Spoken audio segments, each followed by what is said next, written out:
Election का result आया, जिस तरह की तवक्के हमको थी उस तवक्के के हिसाब से हमको रिज़ल्ट नहीं मिला। ये बात बिल्कुल सच है। इलेक्शन जो है मुफ्ती मोहम्मद इस्माइल कासमी साहब जीते और आसिफ शेख हारे और मामूली वोट के फ़र्क से इलेक्शन का रिज़ल्ट आया।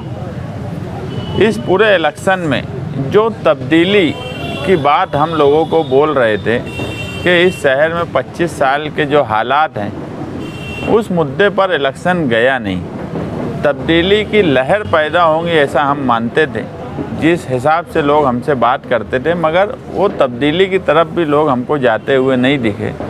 लोग जो है बिरादरी की जंजीर में इस तरह से जकड़े हुए थे कि उनको निकाल पाना हमारे लिए मुश्किल हुआ। हम उसमें नाकाम हो गए। हम जो सवाल पर इलेक्शन को ले जाना चाहते थे, रोज़गार के सवाल पर, तालीम के सवाल पर, नई सड़कें बने, ट्रैफिक के मसाइल हल हो, इन सब मामलात पर हम जहां इलेक्शन को ले जाना चाहते थे, हम कहीं ना कहीं उसमें नाकाम हुए। हमको जो वोट मिली वो हमारी तवक्के हमको कतई ऐसी नहीं थी जिस हिसाब से हमारी कैंपेनिंग चली। और हमको लोगों ने जो बातें बोली कि हमने इलेक्शन बहुत अच्छा लड़ा, हमारी कैंपेनिंग बहुत अच्छी थी, सब कुछ हमारा परफेक्ट था, इसमें ना पार्टी के जिम्मेदारान को इस मामले में कोई शक शुबा है, ना पार्टी के जो लोग शहर भर में काम काज कर रहे थे उनको कोई शक शुबा है। हम ये बात मानते हैं कि अव्वल दिन से वोटिंग के दिन तक हमारी पार्टी के लोगों ने मेहनत की, हर तरीके से काम किया, मगर जिस तरीके का रिज़ल्ट आना चाहिए था वो नहीं हुआ। मालेगांव शहर के लिए ये बदनसीबी की बात है कि असेंबली इलेक्शन में लोग दो हिस्से में बट जाते कि ये इसको हराएंगा इसलिए इसको वोट दी जाए, वो उसको हराएंगा इसलिए उसको वोट दी जाए। ये तरीक़ाकार ही जमहूरी निज़ाम में बिल्कुल बराबर नहीं माना जाता। और इससे हमको आज क्या नुकसान हुआ है पार्टी को वो हमारे सामने है। हम आज उसके ताल्लुक़ से मीटिंग बुलाए थे, कल हम उस पर कमेटी बनाएंगे और जायज़ा लेंगे कि यार हमको आगे क्या करना चाहिए।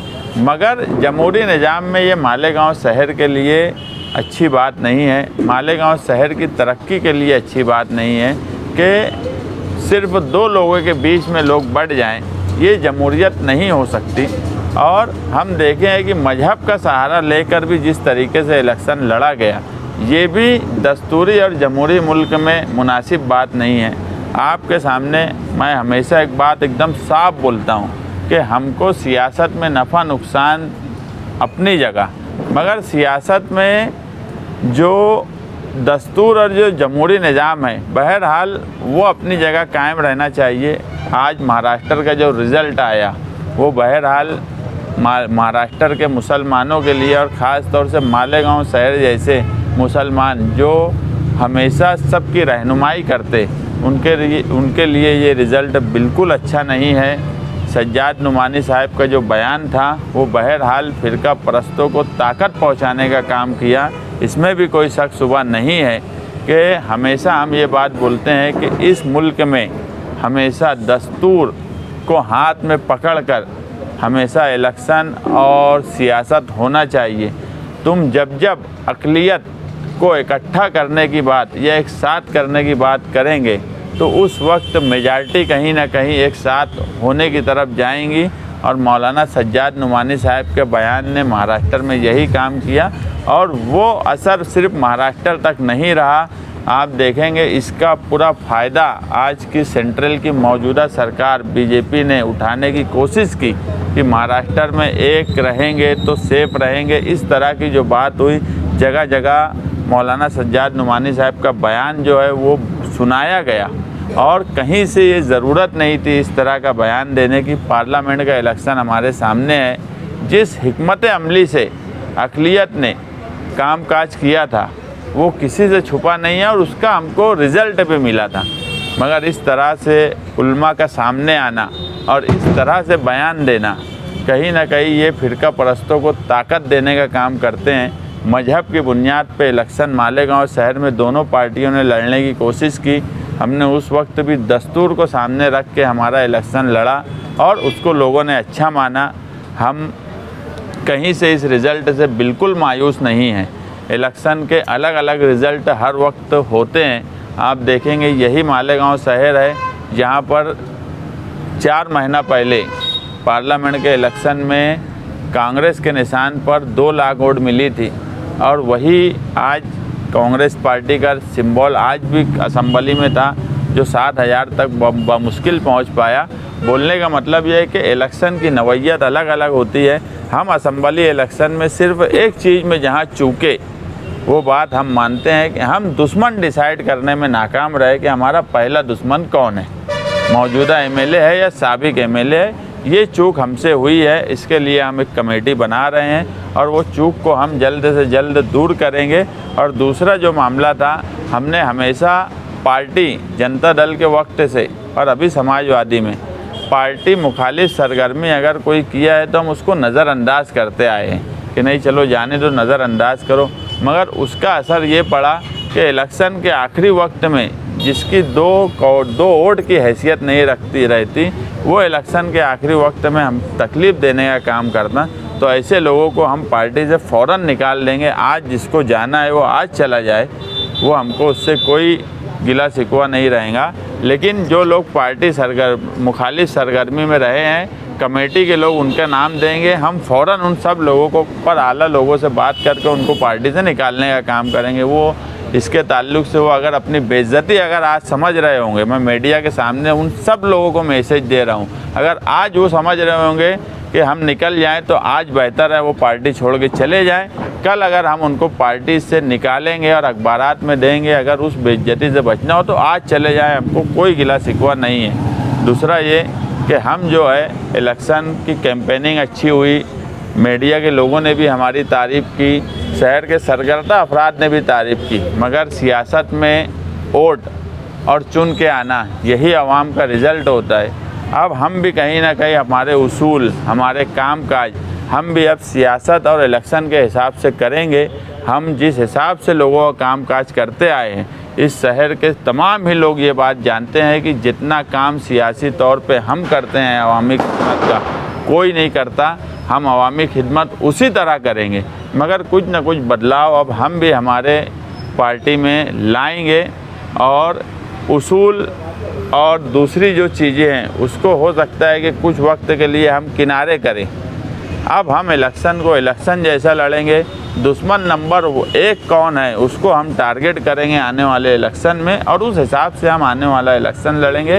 हम मायूस नहीं हैं। मुफ्ती इस्माइल कासमी साहब 1 लाख से ज़्यादा वोट मिली, हम उनको मुबारकबाद देते हैं और यही हम चाहेंगे कि शहर में अब वो कामकाज करें।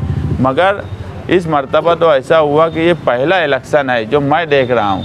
ग्राम पंचायत और ज़िला परिषद के इलेक्शन में भी जो ताकतवर उम्मीदवार होता है, जो ऐसा उम्मीदवार जो इलेक्शन लड़ने के काबिल होता है, वो भी अपना 5 साल का मंसूबा आवाम के सामने देता है। मगर हम ये इलेक्शन में देख रहे हैं कि मौजूदा एमएलए ने अपना मंसूर और 5 साल का मंसूबा भी नहीं दिया।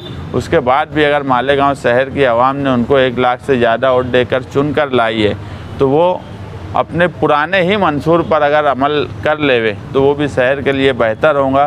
फ़िरका परस्तों की सरकार बन रही है और कहीं ना कहीं हम चाहेंगे कि मालेगांव जैसे शहर का नुमाइंदा, जो मुसलमानों का नुमाइंदा माना जाता है, जो बुनकरों का नुमाइंदा माना जाता है, वो पावरलूम सनत के लिए और ख़ास तौर से मालेगांव का अगर मुसलमानों का नुमाइंदा माना जाता है, तो महाराष्ट्र में अगर फ़िरका परस्तों का आज सरकार बनने से पहले जिस तरह का बयान आ रहा है कि हम जो है अल्लाह अकबर नहीं बोलने देंगे, हम श्री राम का नारा लगाने की बात करेंगे, ऐसे तमाम लोगों की जवान मर्दी और बहादुरी के साथ मुफ्ती इस्माइल मुकाबला करेंगे। इस तवक्के के साथ हम उनको मुबारकबाद देते हैं और ये मानते हैं कि अगर वो एक आलिम है, एक मजहबी शहर से चुन कर आए हैं जो मुसलमानों का शहर माना जाता है, तो फ़िरका परस्तों का मुँह तोड़ जवाब वो दें।